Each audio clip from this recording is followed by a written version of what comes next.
Rajasthan geographically बहुत सारी विभिन्नताएं रखता है। तो यहाँ हमारे सामने दो तरह की चुनौतियाँ आती हैं। एक तो ये कि कुछ एक ज़िले जैसे जैसलमेर ज़िला है जो देश के 7 अन्य राज्यों से उनके एक एक करके जो उनका क्षेत्रफल है उससे भी बड़ा है।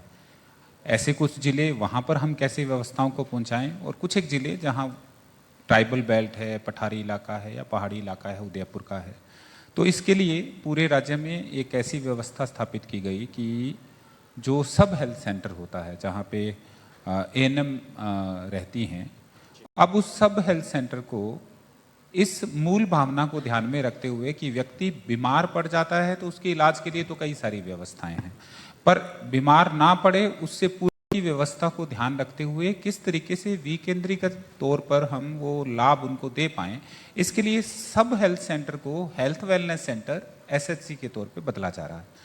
उसके लिए एक जो ऑफिसर है वो अलग से वहाँ उनको लगाया गया है जिसका नाम है कम्युनिटी हेल्थ ऑफिसर। ये अब क्या करते हैं, ये गांव की जो आबादी है, मोटे तौर पे हम मानते हैं कि गांव में 5 से 7 हज़ार की जो आबादी है उसको ये कैटर करते हैं, और साथ ही साथ हर गांव के अंदर हमारे पास आशाएं मौजूद हैं। राजस्थान के अंदर लगभग 53-54 हज़ार आशाएं, लगभग 15 हज़ार के करीब सब हेल्थ सेंटर, जिनमें से हम लगभग 9-10 हज़ार को अभी सीएचओ के साथ हेल्थ वेलनेस सेंटर के तौर पे बदल चुके हैं।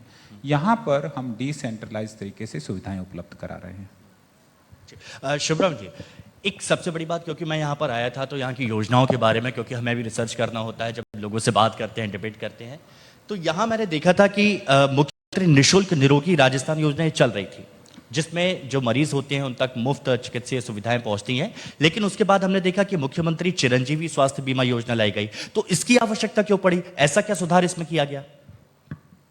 बड़ा अच्छा प्रश्न है, मैं आपको कॉम्प्लीमेंट करूंगी।